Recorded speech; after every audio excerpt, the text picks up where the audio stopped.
Hi good morning. അപ്പോൾ നമുക്ക് ഇന്നും ബ്രേക്ക്ഫാസ്റ്റിൻ്റെ കൂടെയും അതുപോലെ ലഞ്ചിൻ്റെ കൂടെയും ഒക്കെ കഴിക്കാൻ പറ്റിയ സൈഡ് ഡിഷ് റെസിപ്പിയാണ് നമ്മുടെ പൊട്ടറ്റോ മസാല. പൊട്ടറ്റോ മസാല എന്ന് പറഞ്ഞിട്ടുണ്ടെങ്കിൽ ഇത് തേങ്ങാപ്പാലിലാണ് തയ്യാറാക്കുന്നത്.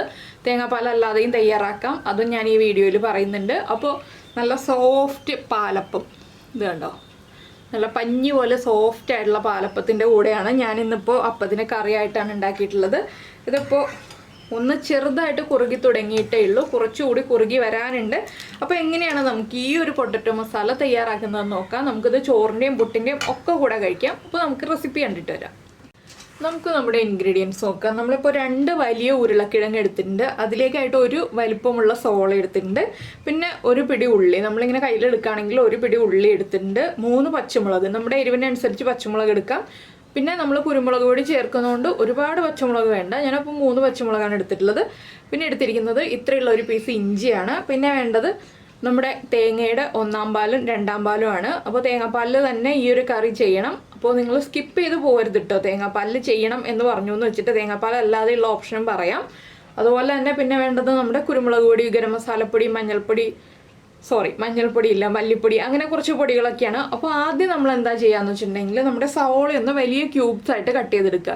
ചെറിയ ക്യൂബ്സ് ആയിട്ടല്ല, വലിയ ക്യൂബ്സ് ആയിട്ട് കട്ട് ചെയ്തെടുക്കുക. പച്ചമുളക് നിങ്ങൾക്ക് ഇഷ്ടമുള്ള രീതിയിൽ സ്പ്ലിറ്റ് ചെയ്യണമെങ്കിൽ സ്പ്ലിറ്റ് ചെയ്യാം, ചെരിച്ച് കട്ട് ചെയ്യണമെങ്കിൽ ചെരിച്ച് കട്ട് ചെയ്യാം, അങ്ങനെ കട്ട് ചെയ്തെടുക്കുക. ഇഞ്ചി ഒന്ന് ചെറുതായിട്ട് ചോപ്പ് ചെയ്തെടുക്കുക. ഈ കറിയിൽ വെളുത്തുള്ളി ചേർക്കില്ല, വെളുത്തുള്ളി ചേർക്കാതെയാണ് ഈ ഒരു റെസിപ്പി ചെയ്യാറുള്ളത്. അപ്പോൾ വെളുത്തുള്ളിയുടെ കാര്യം നിങ്ങൾ വിട്ടേക്കുക. ഇതെല്ലാം ചെയ്തിട്ട് നമുക്ക് കറി ഉണ്ടാക്കാൻ തുടങ്ങാം. ഇപ്പോൾ നമ്മൾ നമ്മുടെ വെജിറ്റബിൾസ് എല്ലാം കട്ട് ചെയ്തെടുത്തിട്ടുണ്ട്. ഉള്ളി കട്ട് ചെയ്തിട്ടില്ല കേട്ടോ, ഉള്ളി ചെറുതായതുകൊണ്ടാണ് കട്ട് ചെയ്യാത്തത്. വലുതാണെങ്കിൽ 1-2 കട്ട് ചെയ്തെടുക്കാം. പച്ചമുളക് ഇതുപോലെ ചെരിച്ച് കട്ട് ചെയ്തിട്ടുണ്ട്. സവോള ഈ ഒരു വലിപ്പത്തിൽ ആണ് കട്ട് ചെയ്തെടുത്തിട്ടുള്ളത്, കുറച്ച് വലിയ പീസുകളായിട്ടാണ് കട്ട് ചെയ്തെടുത്തിട്ടുള്ളത്. ഇഞ്ചി ചെറുതായിട്ട് ചോപ്പ് ചെയ്തെടുത്തിട്ടുണ്ട്. ഇനി നമുക്ക് ഒരു പാൻ വയ്ക്കാം.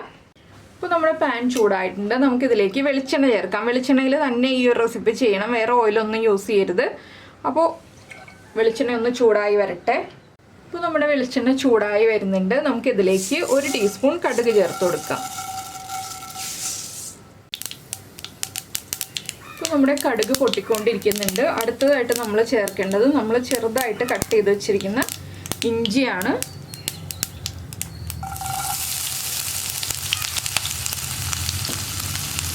ഇഞ്ചി ചേർത്തിട്ട് ഉടനെ തന്നെ ഒരു 3 വറ്റൽമുളകും കൂടി ചേർത്ത് കൊടുക്കുക.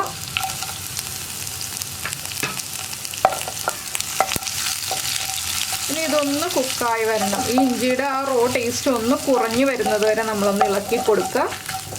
ഇതിലേക്ക് തക്കാളി ഒന്നും ചേർക്കില്ല കേട്ടോ. ഈ ഒരു പൊട്ടറ്റോ കറിയിലേക്ക് നമ്മൾ ഉരുളക്കിഴങ്ങ് മാത്രം ചേർത്തിട്ടുള്ള രീതിയിലാണ് ഈ കറി ചെയ്യുന്നത്.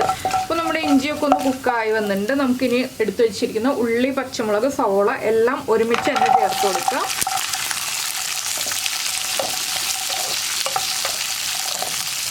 ഇതൊന്ന് നന്നായിട്ട് ഇളക്കി ഇതിലേക്ക് കുറച്ച് കറിവേപ്പിലയും കൂടി ചേർത്ത് കൊടുക്കണം.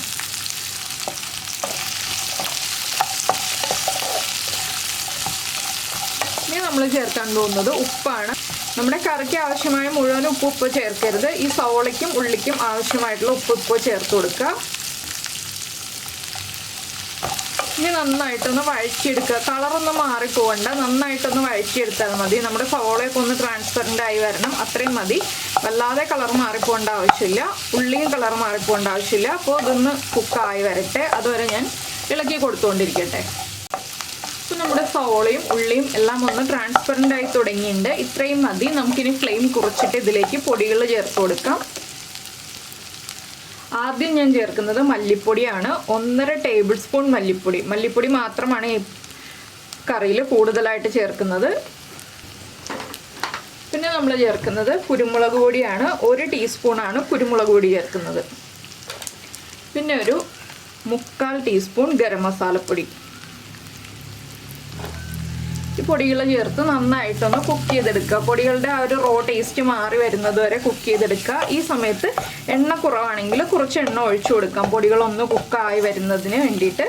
അപ്പോൾ ഞാനിതിൽ തേങ്ങാപ്പാലിന് പകരം ഓപ്ഷൻ പറഞ്ഞല്ലോ. അപ്പോൾ അതെന്താണെന്ന് വെച്ചിട്ടുണ്ടെങ്കിൽ നമ്മൾ പശുവിൻ പാൽ എടുക്കുകയാണെങ്കിൽ 1 കപ്പ് പാലിലേക്ക് 1 കപ്പ് വെള്ളവും കൂടി ചേർത്ത് തിളപ്പിച്ചിട്ട് അത് 2-ാം പാലായിട്ട് യൂസ് ചെയ്യാം. ആ പാലിൽ നമുക്ക് നമ്മുടെ മസാലകൾ വേവിച്ചെടുക്കാം. തിളപ്പിക്കാത്ത പാല് യൂസ് ചെയ്യരുത്, തിളപ്പിച്ച പാല് തന്നെ യൂസ് ചെയ്തിട്ട് നമുക്ക് അങ്ങനെ ചെയ്യാവുന്നതാണ്. തേങ്ങാപ്പാലിൽ ചെയ്യുന്നതാണ് ഏറ്റവും ടേസ്റ്റ്. ഇനി തേങ്ങാപ്പാൽ എടുക്കാൻ ബുദ്ധിമുട്ടാണെങ്കിൽ ഉള്ള കാര്യം പറഞ്ഞു എന്നേ ഉള്ളൂ.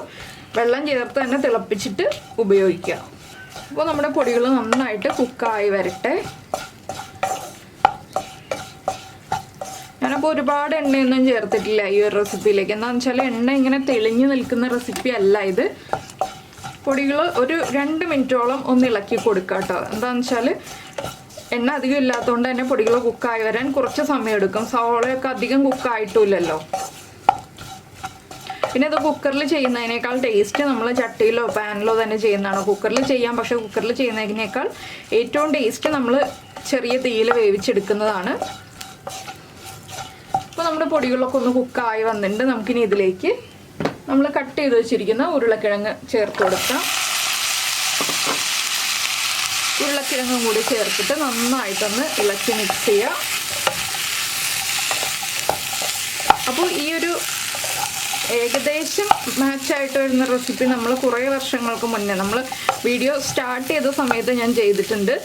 അതെങ്ങനെയാണെന്ന് വെച്ചിട്ടുണ്ടെങ്കിൽ ഉരുളക്കിഴങ്ങിലേക്ക് മസാലകളൊക്കെ തേച്ച് വെച്ചിട്ട് അതൊന്ന് മാരിനേറ്റ് ചെയ്ത് വെച്ച് കുറച്ച് സമയം കഴിഞ്ഞ് ഫ്രൈ ചെയ്തിട്ട് ഗ്രേവി റെഡിയാക്കിയിട്ട് ഉണ്ടാക്കുന്ന രീതിയിലായിരുന്നു. അപ്പോൾ ആ ഒരു മസാലക്കറി ഉണ്ടാക്കാൻ കുറച്ചധികം സമയമെടുക്കും. അതുപോലെ തന്നെ ഉരുളക്കിഴങ്ങ് ഫ്രൈ ചെയ്ത് കുറച്ച് ഓയിലിയൊക്കെ ആയിട്ടുള്ള ഒരു റെസിപ്പിയാണത്. കുറച്ച് ടൈം എടുക്കുന്ന പ്രോസസ്സാണ്. അതുകൊണ്ടാണ് ഞാനിപ്പോൾ ആ ഒരു റെസിപ്പി ഈ രീതിയിൽ ചെയ്യുന്നത്. സെയിം ടേസ്റ്റ് ഒക്കെ തന്നെയാണ്. മറ്റേതാകുമ്പോൾ ഉരുളക്കിഴങ്ങ് ഫ്രൈ ചെയ്തിട്ടുള്ളതിൻ്റെ ആ ഒരു ടേസ്റ്റും കൂടി ഉണ്ടാവും എന്ന് മാത്രമേ ഉള്ളൂ. അപ്പോൾ ആ റെസിപ്പി വേണമെന്നുണ്ടെങ്കിൽ നിങ്ങൾക്ക് ആ റെസിപ്പി ചെയ്യാം. ഈ റെസിപ്പിയാണ് എളുപ്പമായിട്ട് തോന്നുന്നതെന്നുണ്ടെങ്കിൽ ഈ റെസിപ്പി ചെയ്യാം. അപ്പോൾ ഇനി ഇതിലേക്ക് നമുക്ക് നമ്മുടെ തേങ്ങാപ്പാൽ ചേർക്കാം. ഞാൻ തേങ്ങയുടെ 2ാം പാൽ 2.25 കപ്പാണ് എടുത്തു വെച്ചിരിക്കുന്നത്. എന്താണെന്ന് വെച്ചാൽ നിങ്ങൾക്ക് എത്രത്തോളം ഗ്രേവി വേണം എന്നുള്ളതനുസരിച്ച് നിങ്ങൾക്ക് തേങ്ങാപ്പാൽ എടുക്കാം. ഞാനിപ്പോൾ ഉരുളക്കിഴങ്ങ് ഇങ്ങനെ ഇട്ട് കഴിഞ്ഞിട്ടുണ്ടെങ്കിൽ ഉരുളക്കിഴങ്ങിൻ്റെ തൊട്ട് മുകളിൽ നിൽക്കുന്ന രീതിയിലാണ് തേങ്ങാപ്പാൽ ചേർക്കാൻ പോകുന്നത്. കണ്ടോ, ഉരുളക്കിഴങ്ങിൻ്റെ മുകളിൽ നിൽക്കുന്ന രീതിയിൽ തേങ്ങാപ്പാൽ ചേർത്തിട്ടുണ്ട്. ഇനിയിപ്പോൾ നമുക്കൊന്ന് ഇളക്കി കൊടുക്കാം. ഇനി ഇപ്പോൾ ഉപ്പ് ചേർക്കുന്നില്ല. ഉരുളക്കിഴങ്ങൊക്കെ ഒന്ന് പകുതി കുക്കായി കഴിയുമ്പോൾ നമുക്ക് ഉപ്പൊക്കെ ചേർത്ത് കൊടുക്കാം. അപ്പോൾ എന്തായാലും ഇളക്കിയിട്ട് ഒന്ന് അടച്ചു വെച്ച് വേവിച്ചെടുക്കാം.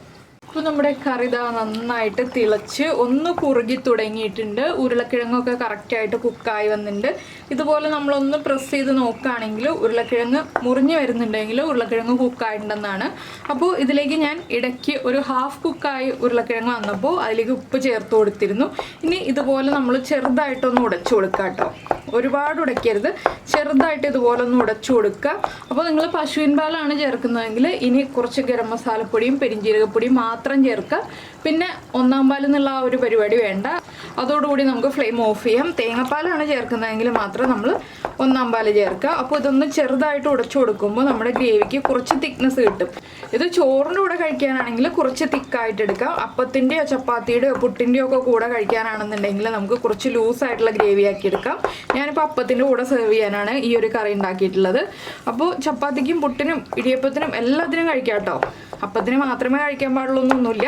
അപ്പോൾ നമ്മുടെ ഉരുളക്കിഴങ്ങൊക്കെ ചെറുതായിട്ടൊന്ന് ഉടച്ചെടുത്തിട്ടുണ്ട്. ഇനി ഇതിലേക്ക് നമുക്ക് 1/4 ടീസ്പൂൺ പെരിഞ്ജീരകം പൊടിച്ചത് ചേർക്കാം.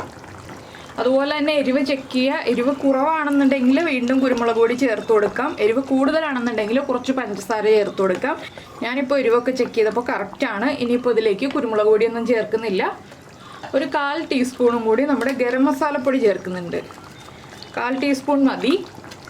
ലാസ്റ്റ് ആ ഗരം മസാലയുടെ ഫ്ലേവർ ഒന്ന് നിൽക്കാൻ വേണ്ടിയിട്ടാണ് നമ്മൾ ഇതുപോലെ അവസാനം ഗരം മസാല ചേർക്കുന്നത്. ഇനിയിപ്പോൾ നമുക്ക് ഫ്ലെയിം ഓഫ് ചെയ്യാം. ഇതിലേക്ക് ഇനി തേങ്ങയുടെ 1ാം പാൽ, അത് നിങ്ങളുടെ തിക്നെസ് എത്രത്തോളം ഗ്രേവിക്ക് വേണം എന്നുള്ളതനുസരിച്ച് ചേർക്കാം. ഞാനിപ്പോൾ 1/2 കപ്പാണ് 1ാം പാൽ എടുത്ത് വെച്ചിരിക്കുന്നത്. ആ 1/2 കപ്പ് 1ാം പാലും കൂടി ചേർക്കാണ്.